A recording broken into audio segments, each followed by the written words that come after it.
So thank you for coming today, and I think that the colleagues in auditory also will have a question, and please raise your hands if you will see some relevant topics that is close to your heart in that moment. But I would like maybe to start with some opening speech regarding what do you see, what kind of challenges do you see currently, and how do you evaluate and describe the situations with the types of the cyber attacks. And I would like to address still this question firstly to you. I'm from tech company, so the biggest internet provider here in Latvia. Just actually, we had quite big DDoS attacks here in Latvia. Most banks actually were affected and was cut off a network. But here in Latvia, no one noticed it because they used geo rules, which allows to connect to their internet banks only from Baltics. So that was the main thing how they protected their networks. But actually, the situation was quite risky and quite bad because it was the last day of the month. Everyone want to get their salary, pay some bills, etc. And actually, it's quite big challenge for us. Those DDoS attacks, which were ordered by some state, and it will continue more and more and more and more, and we need to be more prepared for that. Absolutely. And then I would like to ask Oskar a question to you. If you're considering what Uldis just said, what you have done to react on this type of the changes within your company? What was your experience with that? Have you felt anything or?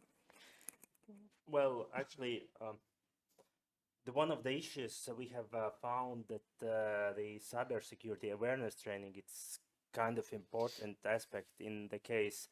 Let's say we can build like super secure systems for millions of euros and so, but in the end, the user is the person who are clicking the link, who are opening the URL or opening the file.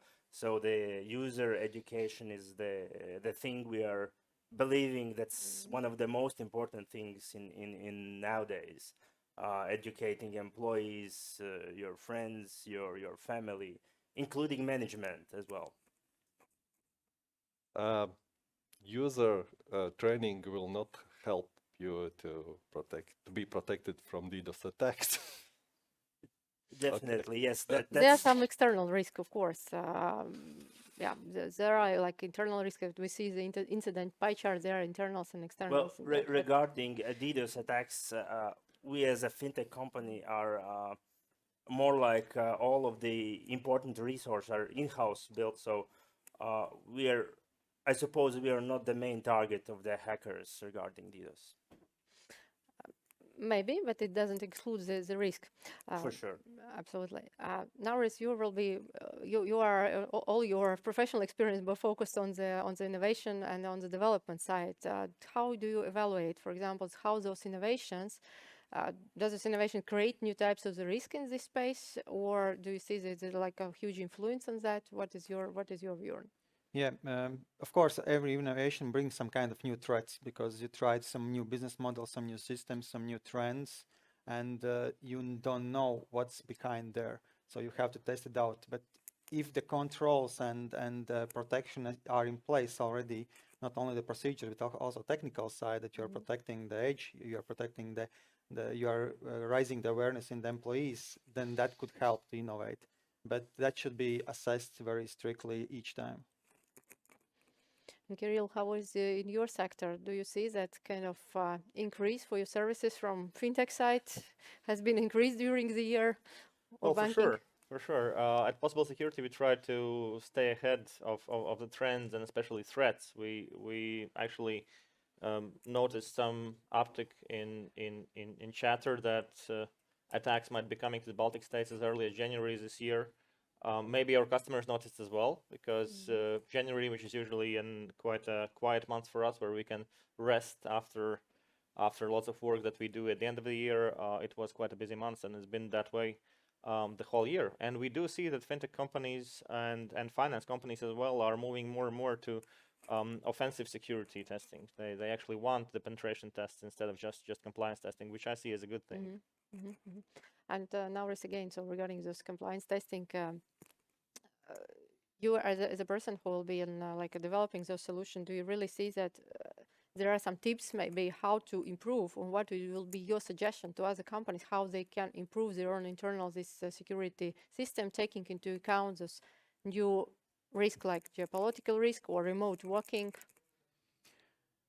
Yeah, those are heavy topics that has been since the COVID actually broke out. Then all this remote working was a new challenge for a lot of companies, which were not prepared for such amounts of the users going home and working remotely.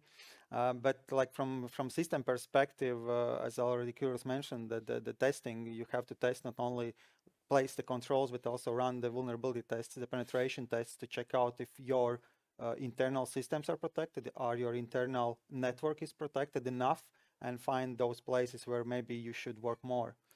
So also, yeah, the fun fact is that today we are also running vulnerability tests by our external partners. So we are each time trying to, after some significant change in the system or in the organization, there should be some test run to check if everything still works as it's expected. Yeah, that is something that also ensures this business continuity, right? So, Kirill, in your attention, so this business continuity plans, how could be it's improved for fintechs? And Well, small companies usually start by developing their main business first. That's how startups work, and of course, we expect to see fintechs growing out of startup ecosystems.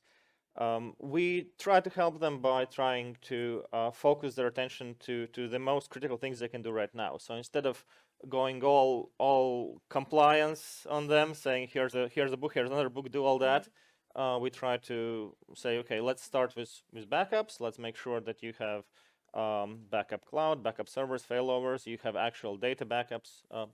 I would say those three things are probably where you should start if we're talking about disaster recovery and business continuity. so it's like a hygiene factors. Yeah, of course. It's actually quite easy if you think about it, but I do understand how people that are passionate about their idea, about their new business that can develop, how they can forget to look around and just go forward. But it's really heartbreaking to see startups die because of cyber attacks. More established fintechs, older fintechs, we've had customers like that. They can actually survive, say, ransomware or large DDoS attacks. It's not that easy for a new company.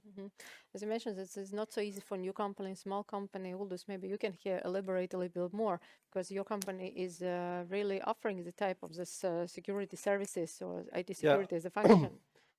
We are doing data center business, we are doing backup services for our customers, and we are doing penetration and vulnerability scans as well. But as Kirils mentioned, startups usually start their business growing up and then achieve some target, and then they should start to think more or less about security. And what would be most challenging thing for them, how to create this segregation of rules. Let's say today I discussed, well, I have system administrator, but system administrator is doing backup as well, so he is a single point of failure. So he can delete all company data, and that's not good. So you should think about that, whether the only one administrator or three administrators, they are doing totally different jobs, let's say doing backups. So backups should not be accessible by system administrator. So, and then think whether you can do everything by ourselves, or you should outsource something, keeping control of everything, but you still will not have enough persons. That's a really good point. Globally, 2 years ago, we saw an uptick in ransomware cases where ransomware companies, ransomware businesses tried to contact employees of your company and try to tell them, we're going to pay you a part of the ransom if you help infect in the network. Yeah. And that's also what Arthur's told us in presentation. Actually, there was ransomware paid, but how this ransomware appeared in company, no one understand. Yes, maybe it was both some employees bring up the company. So let's think more or less about segregation of duties, not allowing single point of failure, even a human factor. I think that's a good point you mentioned. That time ago, I do remember that there were companies when there was IT department who is responsible for everything, including infrastructure, including security. But nowadays we do understand that okay, security it's sort of IT, but not really IT infrastructure, so it's separated, and it should be like that. But what in your view, what is the level of maturity, or it is something else, when the company shall decide, okay, so we can perform these functions by ourselves, or we will still want to outsource it, or what is the level? Uldis, maybe from your practice, you you can Well, give more. when company achieves some some level, if it's not just 2 or 3 guys met together and let's do business. Usually it happens like that. Yeah, but even in such case, those 4 guys can fight between them and have some issues and usually there could be such situations in businesses that they disagree between them and Tricky question. Just some of you, your business representatives today, have been attacked and asked for ransom to be paid. We have been attacked, not in like a current company where I'm working, but I have been in a situation when we have been attacked, and also quite significantly. And there also has been a request for ransomware, so ransom. So it's not something out of somewhere. So Absolutely. it's So it's a actually real life. happening every day, and also the DDoS attacks are happening on us. Also, there are good tools already in place deployed which can protect us from that. And there's nowadays actually there are those security tools also not that expensive anymore. Like there are a lot of service providers which can give quite good tools for cheap money. Of course, it depends on the company size. And to decide what kind of tools to use and what kind of level of security to implement. And with going back to the outsourcing, that for smaller company which is aware of the security, it's okay to outsource the security function. Then you grow, you get more revenue, you get new business growing, and then you can actually expand internally the security function, because there are a lot of constraints there. There is not enough security specialists which you can hire and then get into the company. So the outsourcing, it's okay till some level of the company growth. yeah, but still you should keep control of everything. So you should have enough clever persons internally who can order security services, who can check whether your supplier is doing everything in the right way.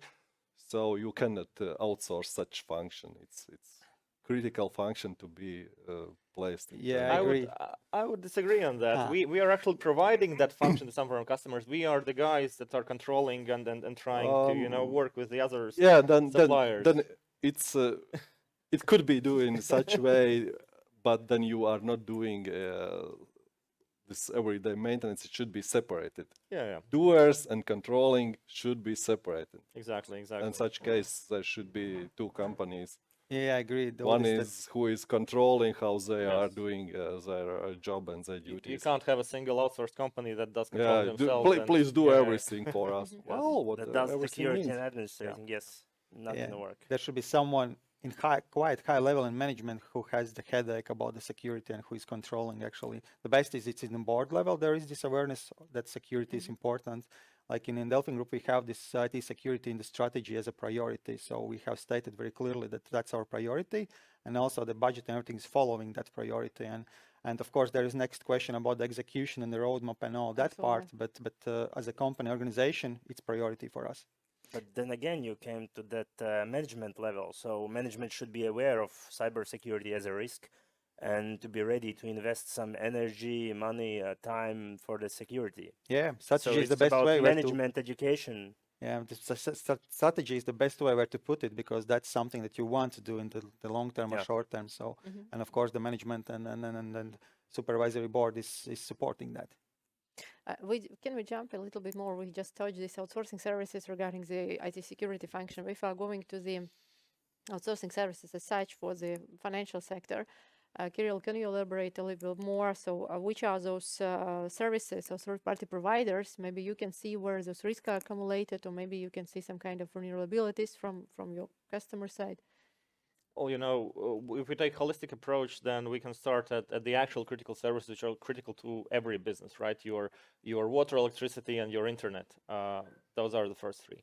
If we go a bit more digital, then of course we've seen a transformation over the 10 years that we've been in business, and lots of companies, including finance sector, are trying to move to the clouds.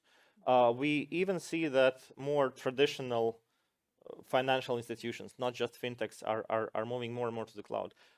It may be a good thing, when we. I agree with what we saw in the first presentation, that people were afraid of clouds first, especially myself. And we were trying to deploy our most important server of our company that stores the important data. We did a research we researched for a year, and we decided cloud cannot provide guaranteed data confidentiality, which is true. If enough people in the cloud company want to violate their terms and law, they can access your data. They can make an effort and access your data. Other than that, cloud is usually safe.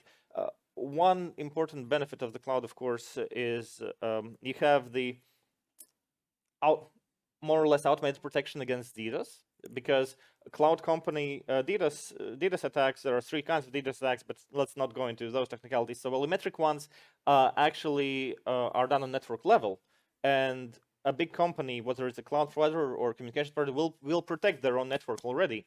So you gain benefit from that just going to the cloud, right? So those are your critical parts, I would say, right? Your electricity, water, internet, and then the cloud. Exactly. Oskar, what is in your life? How the cloud is influencing your businesses? Do you see any kind of concentration there? Well, we are actually also the cloud company, so we are using clouds pretty much. And of course, we do have some things in-house, I would say. But anyhow, that's sort of cloud, like infrastructure in the clouds. And so, because from our perspective, it's just no point anymore to have our own servers, to build our own data center, put it somewhere. It's just more expensive, and it's not possible to build like good and secure data center like biggest cloud providers like Microsoft and so on. So there is some things which that we are using cloud. Also, the one more thing is the identity, like identity providers like Azure environment or any other. And I think that's also the good way how to use the cloud, because let's say anyhow, should it be Microsoft or any other identity provider, it's more or less trustful, and it's also hard to build such way to identity management by yourself. It's actually relatively easy. Well, the hard part is getting the people, finding the security specialists, right? Because there's not much that can be done if you do a pen test, but there is no one that can actually fix what you found. Then it's no use. Similar, even more, it applies to bug bounties.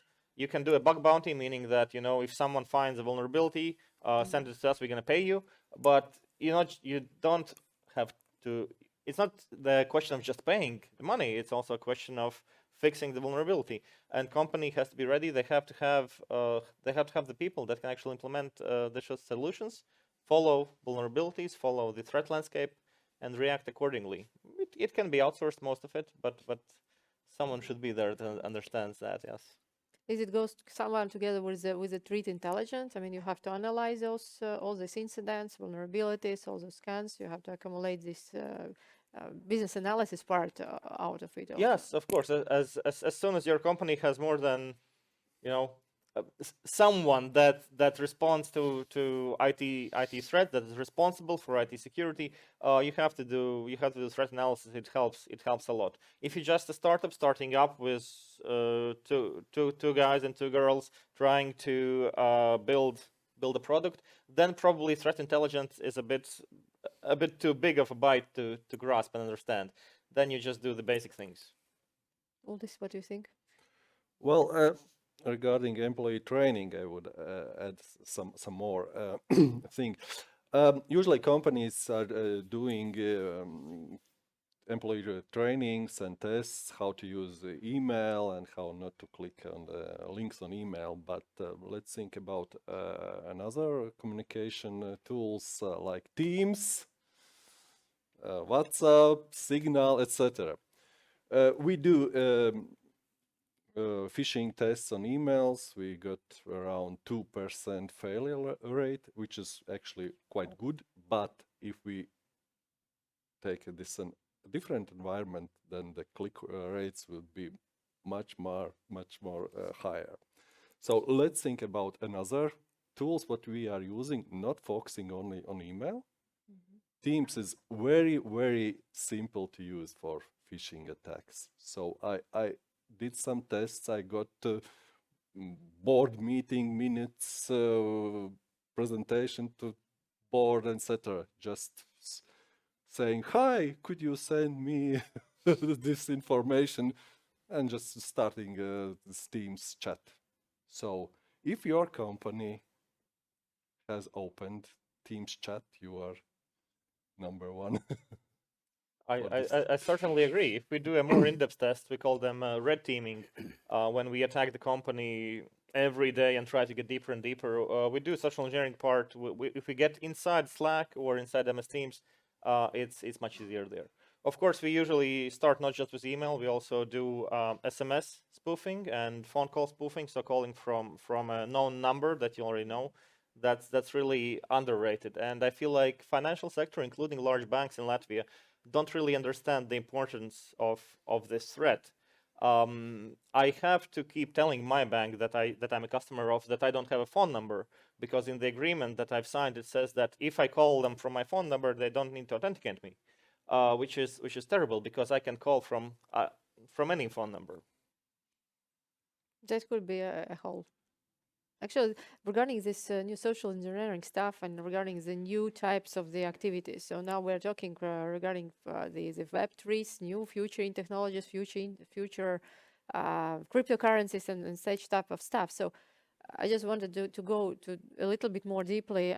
Do you see any kind of challenges that brings future out to us to the table in respect to metaverse, in respect to Web3? Do you see any kind of impact from the cryptocurrencies? Do you have kind of comments on this area? Maybe Oskar, what do you think regarding those decentralized currencies?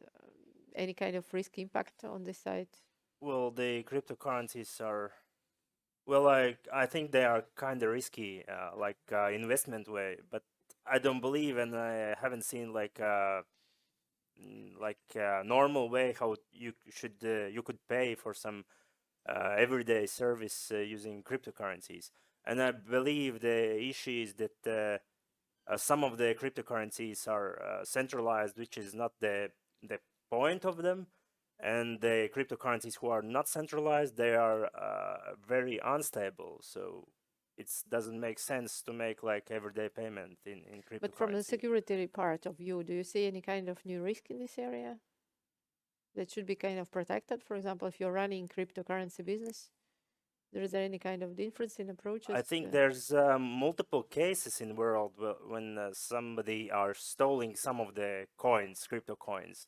So I would say if you do have some kind of business with cryptocurrencies, you should like double or maybe even triple check all the security measures and security keys to keep them like safe place. Maybe you have we have some questions from room. Please raise your hand. Yes, please.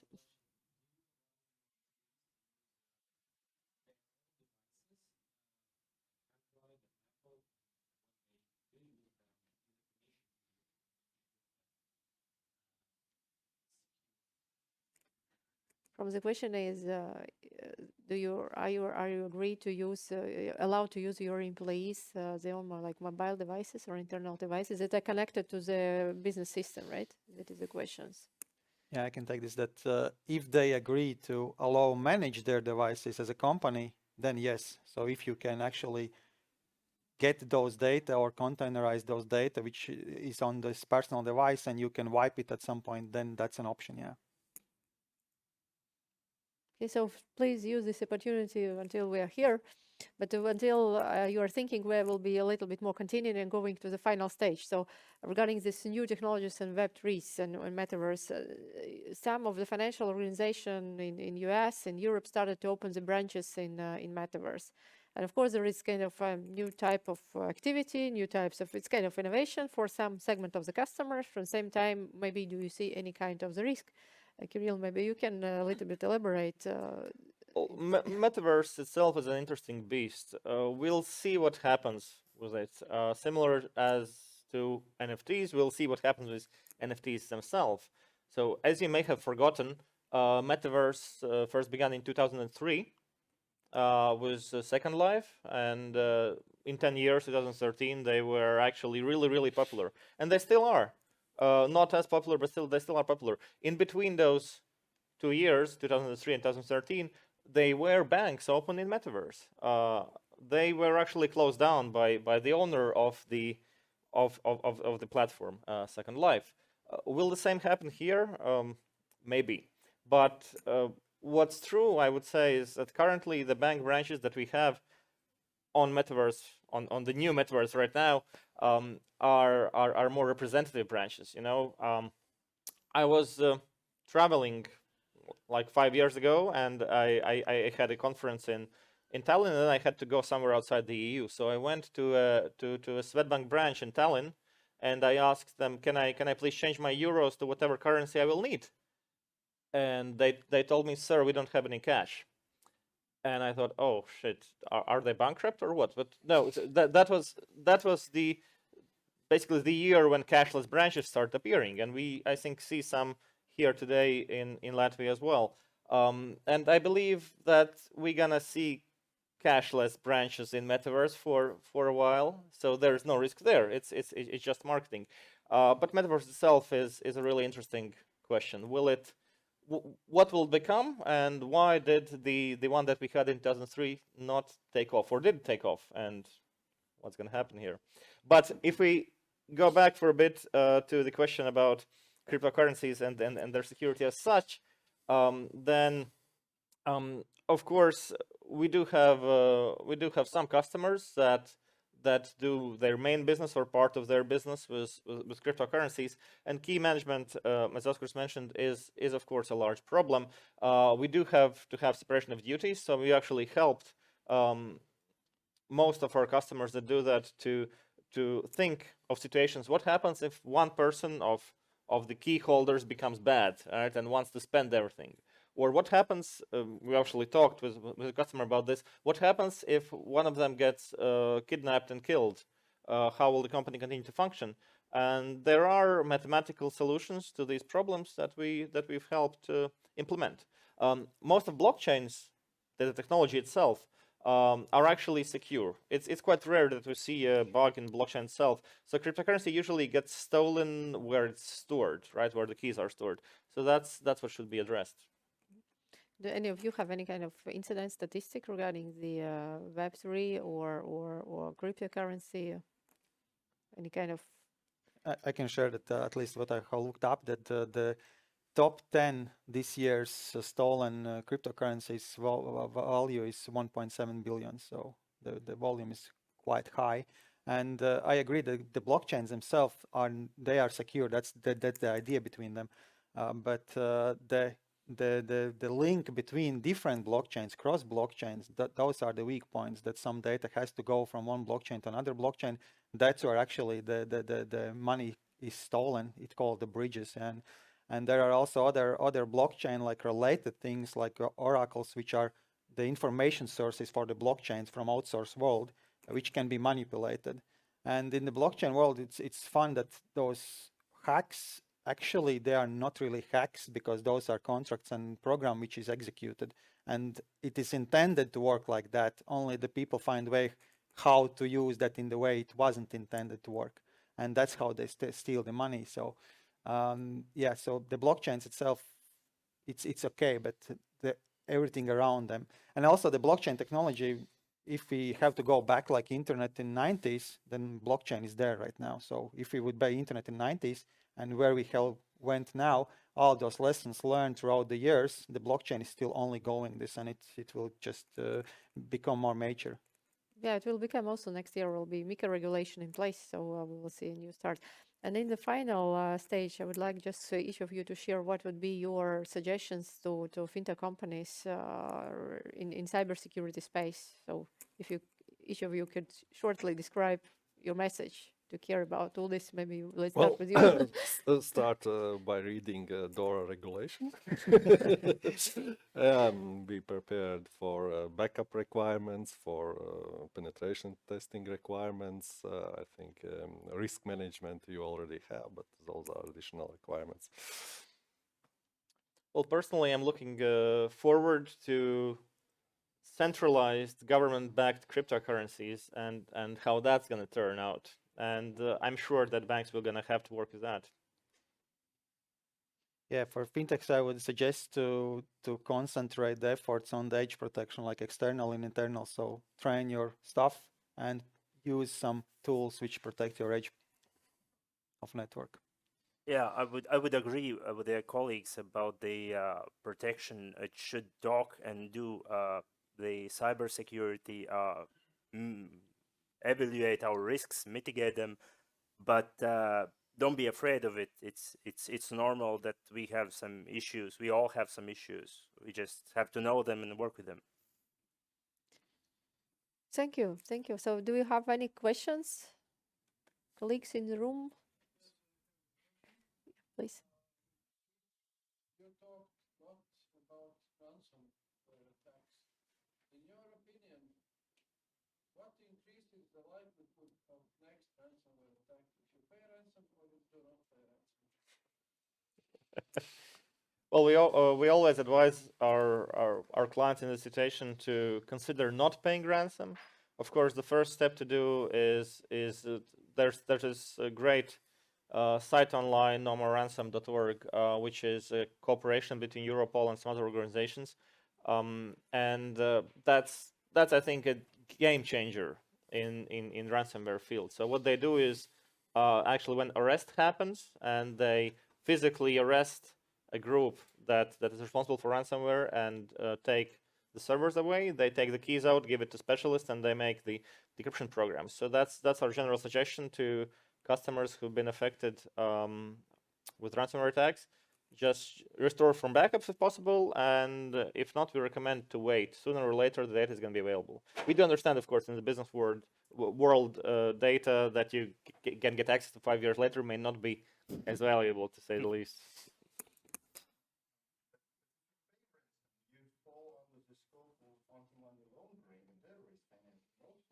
Yeah. You should find another who pays on behalf of you. Man in the middle. So not direct. Just have an agreement with some not EU-based company who pays for.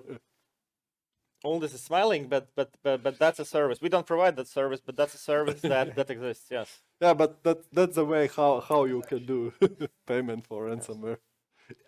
If you have access to your money, of course. If your money on your personal server. Yeah, bitcoins.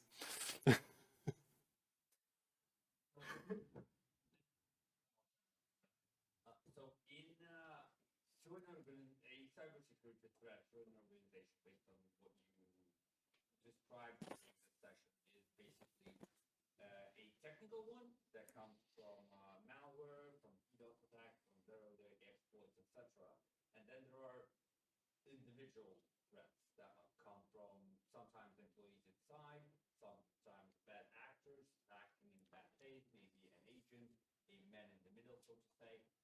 What's the most relevant here? Is it technical exploits that financial institutions, maybe telecommunication companies, and other organizations suffer to, or is it individuals? What's your take on that? Thank you. Will I be the can- brave one. According to some market research, still around 84% of attacks, successful attacks, is by human error made. Of course, if we will not invest on our security tools, situation would be worse-wise. But still, 84, 85, depending on company who did this research, is for humans. So training is very important. So Yeah, from the practical perspective, where we do incident response for some of our customers, we do see that the simple attacks are one way or another. So there are these automated attacks where a bot will scan your network and try to infect your service or something. There are automated attacks where bots will send phishing emails and want you to click on them, and that's a human attack. All the advanced attacks that we see on our customers are combined. So usually they do try to get information beforehand, and the more information that they have, the better they can use it to prepare a more sophisticated attack. For example, they can look on LinkedIn or cv.lv for Latvia to try and find what kind of software you use, what kind of servers you have, and then they can try to focus their attacks on that kind of servers.